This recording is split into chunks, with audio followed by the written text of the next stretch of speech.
Welcome to today's deep dive. If you are tuning in, you are likely pretty familiar with that heavy, just sinking sensation that hits right in the pit of your stomach on a Sunday night. Oh yeah, that classic Sunday dread. It is universal. Right, it's like the weekend is officially dead, the reality of the impending work week starts creeping in, and you realize you have to go back to the office and just do it all over again. It's a terrible feeling, honestly. It really is. And our mission today is to take that exact feeling of dread, dial it up to an absolute extreme, and unpack how it operates within a highly detailed, deeply unsettling webtoon script. Yeah, the piece is titled The Deadline on Floor 12. Exactly. And we're going to analyze how this specific source material uses the concept of a literal, inescapable time loop as a really chilling metaphor for severe corporate burnout. And, the way the deadline on Floor 12 constructs this metaphor is just technically fascinating. It operates using a very specific format. Right. It's a dual voice audio script, isn't it? Yeah, exactly. It's an audio script that plays over these hyper-realistic, really high-contrast visual descriptions. And we are introduced to a character named Arthur. Our main guy. Right. Arthur is this middle-aged, utterly exhausted accountant.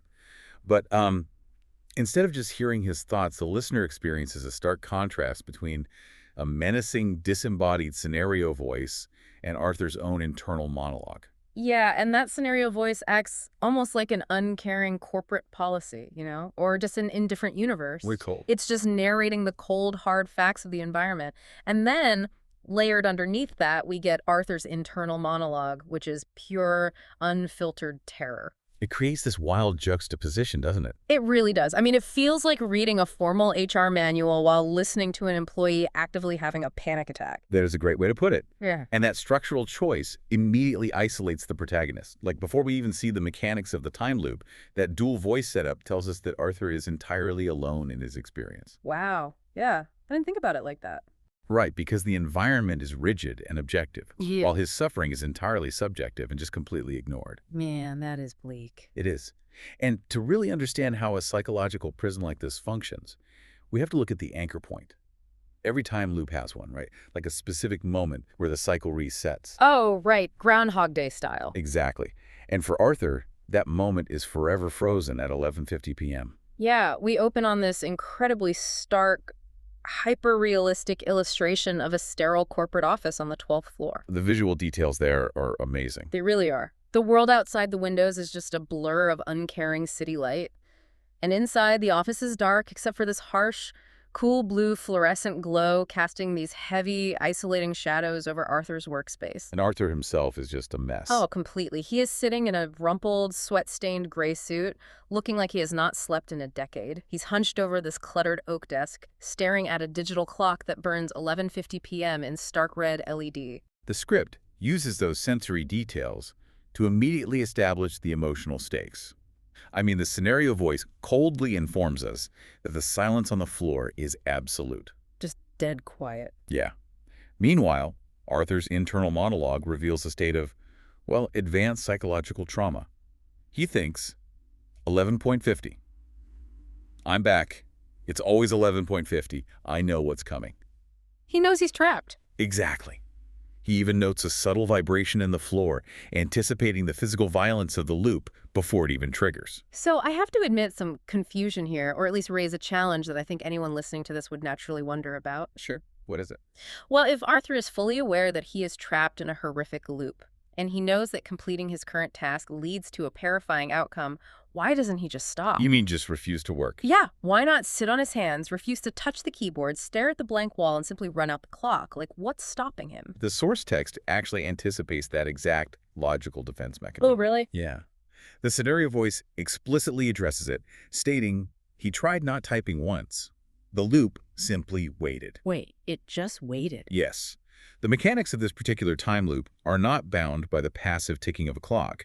They are inextricably linked to Arthur's labor. Wow. So the progression of time is tethered to his productivity. Exactly. He is physically compelled to act. The script describes Arthur furiously typing a dense spreadsheet titled Final Report Urgent. Of course it's urgent. Always. And the clicking of his keyboard is literally functioning as the countdown mechanism for his own demise. His internal monologue reveals a complete loss of bodily autonomy. That is so creepy. He says, my hands, they won't stop moving. Faster, faster. The environment enforces his compliance. If the report remains unfinished, he is physically incapable of leaving the desk. Man, it is the ultimate illusion of choice. I mean, imagine being in Arthur's position. It's a nightmare. You are sitting there, bathed in the blue light of the monitor, completely terrified, but your body has been entirely hijacked by the demands of your job. It strips away that comforting thought that we can always just walk away from a toxic environment. But what happens when the compulsion of the task is momentarily satisfied? Like, the report is sent. Does the physical building offer any actual exit? Not at all. It actively funnels him toward the next phase of the trauma. Of course it does. Once that report is submitted, the office enters a lockdown state. The scenario voice notes that only the stairs remain as a theoretical option, compelling Arthur to attempt an escape he knows will fail. Yeah, the visual here shows Arthur at these heavy industrial steel stairwell doors. He is gripping the worn metal crash bar, pushing with this immense visible desperation. But it's locked. Sealed tight. His internal monologue is completely defeated at this point. He says all 3 stairwell doors are always locked at midnight. I know this. Why did I think tonight would be different? That internal realization really highlights the psychological toll of prolonged burnout. Well, even when an individual knows the rules of their unyielding environment, basic human instinct forces them to seek an exit, only to be crushed by the system's rigidity again. Right, the system always wins. Arthur follows this up with perhaps the most vital line in the entire script for understanding the mechanics of his world. He says, "The universe doesn't make mistakes, it only makes corrections." Wow. That concept of corrections changes the entire dynamic. It really does. I mean, it's kind of like being in a bowling alley with the bumpers permanently raised. Arthur's the ball, and every single time he tries to veer into the gutter, like to change his fate, find a locked stairwell, stop typing, the universe just forcefully bounces him back into the assigned lane toward the pins. That is a perfect analogy. The time loop isn't a glitch in the fabric of reality. It is a deliberate, punitive system designed to keep him on track. Framing the environment as an active antagonist elevates the narrative from a simple thriller to a complex commentary on corporate structures. Exactly. The locked doors are not merely architectural features. They are the universe's immune response to Arthur's attempt to deviate. That is deeply unsettling. And since the stairs are sealed and the desk physically repels him after the task is done, he is systematically herded toward the only remaining variable in the equation. The elevator. The elevator. The journey to that elevator is incredibly vivid in the source material. Arthur is walking down this long, shadowed office hallway, constantly checking over his shoulder at the dark space he leaves behind. The paranoia is palpable. Absolutely. The overhead fluorescents cast these distorted shadows on the gray tile. Up ahead, the elevator bank is glowing with an intense, cold blue luminescence, specifically highlighting the floor indicator 12. And the script introduces sound design here that is equally oppressive. Oh yeah, the sound design is a huge part of it. The scenario voice states, "The 12th floor insists." The hallway stretches. The humming of the ventilation system is the sound of the trap closing. The building itself is audibly breathing down his neck. It is. Arthur describes every step feeling heavy, noting he feels like he is walking through invisible water. Yes, that detail is so relatable. It perfectly mirrors those vivid anxiety nightmares, right? Think about a dream where you are trying to flee from a distinct threat, but your legs simply refuse to operate at normal speed. I hate those dreams. We all do. You are straining every muscle, but you are moving in slow motion. That is Arthur's reality in this hallway. He is desperate to retreat, but his momentum is entirely controlled by the narrative of the loop. Moving toward a known catastrophe while being completely unable to halt your own progress is a profound manifestation of dread. Definitely. But a significant shift occurs when the elevator doors finally open. The entire visual and atmospheric palette of the webtoon inverses. Yeah, it's a huge contrast. We transition from the harsh, sterile blue light of the corporate floor to a sickly, warm, flickering illumination inside the elevator cab. And we discover that Arthur is not alone. Right. We are introduced to Mike, the night security guard. Mike is such an interesting element. He is. He's a burly man with a rough beard, wearing a Navy uniform, standing in that sickly yellow light. He offers this gruff smile, which the scenario voice explicitly notes is not a comforting smile. Not at all. Mike looks at Arthur and casually asks, "Going down, Arthur?" Arthur's internal reaction to Mike introduces the first real element of uncertainty here. Arthur thinks, Mike, he's always here. This is the variable I always forget. A variable? Yeah. In a system defined by inescapable rigidity, the typed report, the locked doors, the specific timestamp, Mike represents a human element. He is a potential wild card in a mechanical hell. But Arthur cannot vocalize his terror. He can't warn Mike or beg for help. He just nods and steps into the cage. Right, he's silenced by the loop. But internally, Arthur is clinging to this tiny shred of hope. He thinks, please let this be the loop where he notices I'm terrified. It is a desperate plea for basic human empathy. It really is. When experiencing profound burnout or anxiety within a corporate machine, the greatest isolation comes from feeling that colleagues or bystanders are entirely oblivious to your suffering. Arthur just wants one person to acknowledge the nightmare. Unfortunately, Mike does not seem to notice, or he simply does not care. The script gives us a tight, claustrophobic close-up of the control panel. Yeah, that shot is incredibly tense. Mike's thick, calloused index finger presses the G button for the garage, the absolute lowest point in the building. The button illuminates with a faint red glow. And then they wait. Mike stands there in silence, humming a quiet, tuneless melody, while Arthur closes his eyes and begins a mental countdown. 11, 10, 9. Arthur anticipates the trauma so deeply that he feels a phantom shift in gravity before the mechanical failure even begins. Just the dread of knowing what's coming. Exactly. The circular horror indicator transitions from a steady 12 to a rapid, sickening blur, and the descent initiates. And attention finally snaps at floor 4, and I mean literally snaps. The scenario voice describes the sound of the main cable failing as being like a gunshot in a closed room. Oh, man. Following that deafening sound, it states, gravity ceases to be a rule. It becomes an attack. Wow, what a line. Notice the phrasing there. Gravity is no longer a passive force of physics. The text weaponizes it against the occupants of the cab. We get this extreme, high-angle illustration of Arthur's face during the free fall. The sickly, warm overhead light is violently flickering. Sweat is pouring off him. The terror is just raw on the page. His bloodshot eyes are fixed upward toward the invisible, failing machinery aggressively vibrating above the ceiling panels. His mouth is open in a silent, paralyzed scream against a backdrop of chaotic darkness and streaking reflections. And his internal thought there is devastating. He says, "N.O.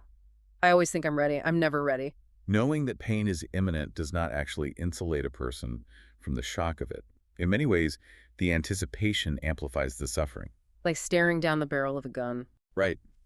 Arthur knows the precise moment the cable will sever at floor 4. He anticipates the tearing of the metal. But a human mind cannot truly habituate to the sensation of a fatal freefall. You just can't get used to that.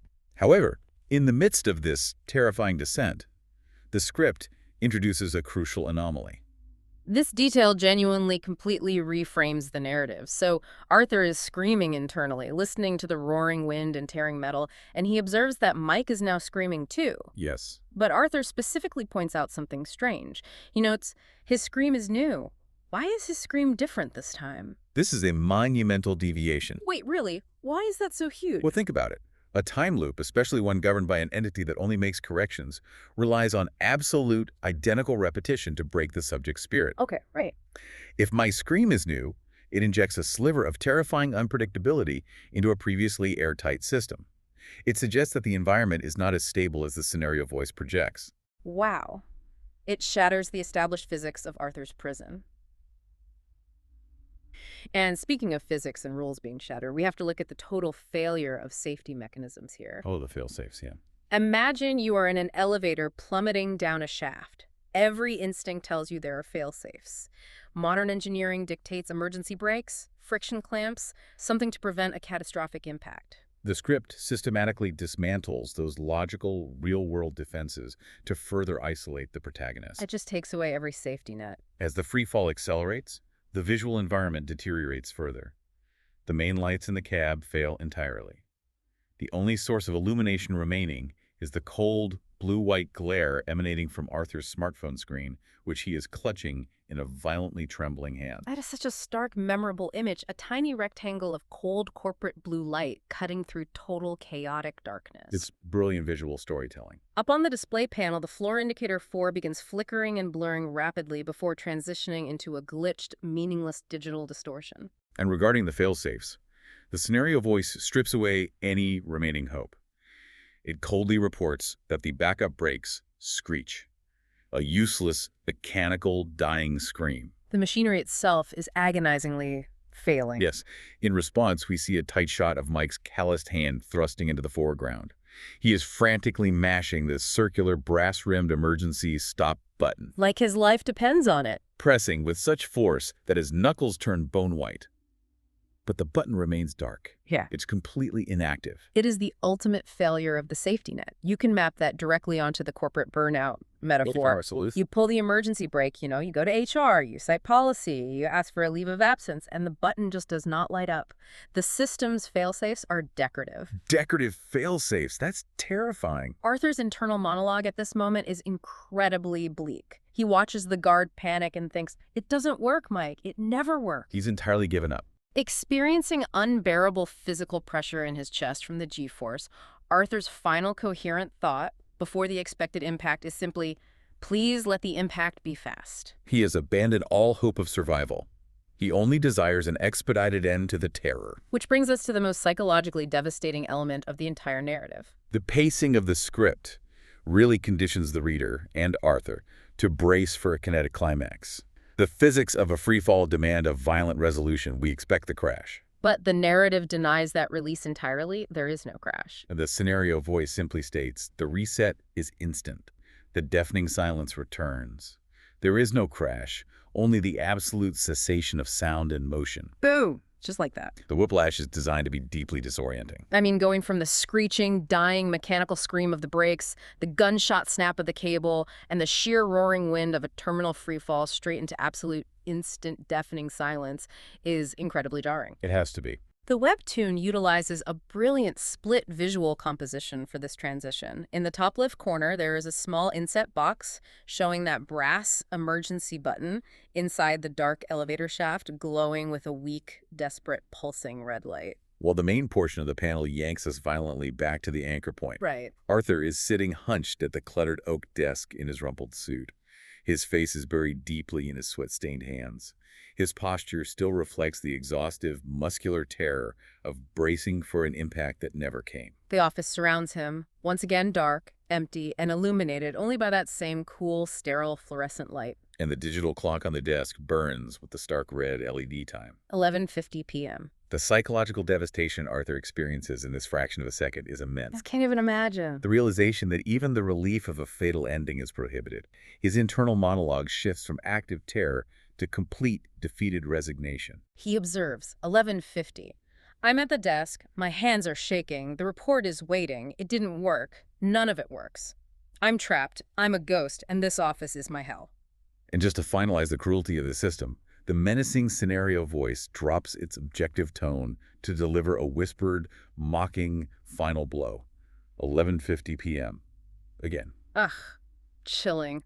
It serves as a masterfully bleak conclusion to the cycle. It really does. Yeah. The deadline on floor 12 utilizes the time loop not just for sci-fi suspense, but to perfectly illustrate the subjective experience of unending, unfulfilling corporate labor. Right. The reward for finishing a frantic, urgent task under immense pressure is simply another descent, another terrifying loss of control, and a reset back to the desk to perform the exact same labor under the exact same conditions. It takes the abstract concept of lacking autonomy in a massive corporate structure and literalizes it into a physical cage. A cage where the laws of physics and the fail-safes of modern machinery are actively manipulated to keep you functioning within the machine. And the extreme sensory details really drive it home. The contrast between the harsh blue office lights and the sickly warm elevator. The physical sensation of legs moving through invisible water. The deafening snap of failing metal against absolute silence.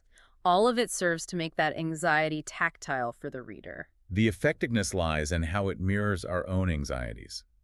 We all fear becoming so consumed by our obligations that we lose our agency, performing repetitive tasks until we feel more like ghosts haunting our own workspaces than living individuals. It is that Sunday night dread, completely weaponized and stripped of a Friday escape. But as we wrap up this analysis, there is one specific detail from the descent that warrants further consideration. Yes, the anomaly. Exactly. I want to leave you, the listener, with a question to ponder about the architecture of Arthur's prison. Think back to Mike, the security guard, and his reaction during the freefall. His new screen. Right. We established early on that the universe of Floor 12 makes corrections to ensure the loop remains identical. The stairwell doors are permanently locked at midnight. The spreadsheet mechanically forces Arthur's hands to type. The main cable reliably snaps at floor 4. The environment aggressively maintains the status quo. Yet Arthur explicitly notes that Mike's scream was new. It was different this time around. A variation in a system designed for perfect repetition suggests an underlying instability. Interesting. If the guard's reaction is suddenly deviating from the established script, it invites profound ambiguity about the nature of the reality they are occupying. So, are we sure Arthur is the only one trapped in this cycle? Is Mike a projection of the simulation, or is he another trapped consciousness experiencing his own version of the loop? It makes you wonder.